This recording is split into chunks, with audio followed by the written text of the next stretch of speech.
ఈనాడు అధినేత చెరుకూరి రామోజీరావుకు కనిగిరి టీడీపీ నాయకులు అమరావతి గ్రౌండ్స్లో సంతాప సభను ఏర్పాటు చేశారు. ఆయన చిత్రపటానికి పూలమాలలు వేసి ఘన నివాళులు అర్పించారు. ఈ కార్యక్రమంలో టీడీపీ నాయకులు రాచమల్లు శ్రీను పాల్గొన్నారు. ఈ సందర్భంగా పత్రికా రంగంలో నిజాయితీగా వార్తలు రాస్తూ తప్పును తప్పుగా ప్రజలకు తెలుపుతూ పత్రికా రంగంలో నూతన వరవడిని తీసుకువచ్చిన వ్యక్తి రామోజీరావు అని రాచమల్లు శ్రీను అన్నారు.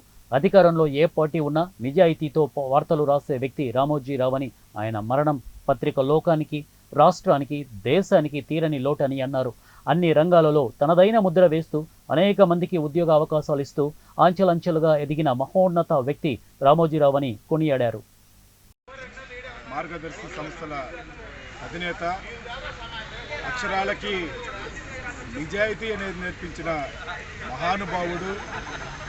1974లో ఆయన ఈనాడు పత్రిక స్థాపించి పత్రికా రంగంలోనే ఒక నూతన ఒరవడిని సృష్టించిన మహోన్నత వ్యక్తి. ఈ రోజున ఆయన అధికారంలో ఎవరు ఉన్నా లేకపోయినా కూడా, ఏ అధికార పార్టీకి కూడా ఆయన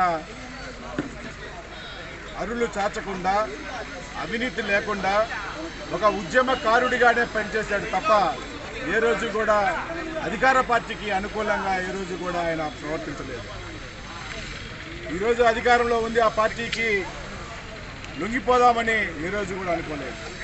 దానిలో భాగంగానే ఇప్పుడు గతంలో ఉన్న వైకాపా తుగ్లక్ జగన్మోహన్ రెడ్డి పాలనలో ప్రజలను ఇబ్బంది పెడుతుంటే సహజంగానే ఆయన అధికార పార్టీ ఏదైతే తప్పులు చెప్తుందో ఆ తప్పులను అయితే చూపే కార్యక్రమంలో భాగంగా ఆయన తప్పులు కూడా చూపిస్తే దాన్ని కక్షగట్టి ఆయన వ్యక్తిగతంగా, ఆయన సంస్థల మీద, ఆయన మీద కూడా వ్యక్తిగతంగా ఎన్నో అరాచకాలు చేసిన సందర్భంలో ఆయన కొంతవరకు మా తెలుగుదేశం పార్టీకి ఈ దఫా పార్టీ అధికారంలో వచ్చేదానికి సపోర్ట్ చేసినప్పటికీ కూడా ఆయన అవినీతి కార్యక్రమాలను ఇంకా వెలికి తీసి, ప్రజలందరికీ కూడా తెలియని విషయాలని వెలికి తీసి ఈ రోజున ఆ వైకాపా ప్రభుత్వాన్ని కూకట్టే వేళతో ప్రకటించే విధంగా ఒక నియంత్రని ఏ విధంగా అయితే ప్రజలందరూ కూడా తిరుగుబాటు చేసి కలుగులో పెడతారో భూస్థాపితం చేసే విధంగా ఆయన చేసిన కృషి అనేది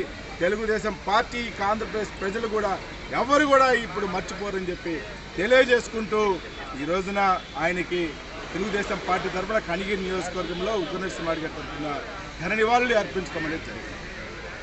గొప్ప వ్యక్తి, నీతి నిజాయితీ తరఫున నిలబడిన వ్యక్తి, ఎంతోమందికి తన సంస్థల ద్వారా ఉద్యోగ అవకాశాలు కల్పించిన వ్యక్తి. ఇతను ఈరోజు రామోజీరావు గారు చనిపోవడం చాలా బాధాకరమైన విషయము.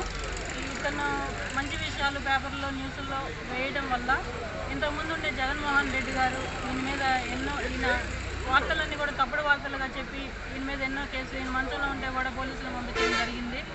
జగన్మోహన్ రెడ్డి ఓటమి చూసి, చంద్రబాబు నాయుడు గారు గెలుపు చూసి చనిపోయారు. ప్రమాణ స్వీకారం చేసి కూడా చనిపోతే ఆయన ఆత్మ తృప్తి కలిగేదని మేము అనుకుంటున్నాము. జోహార్ రామోజీరావు గారు, జోహార్ అండి.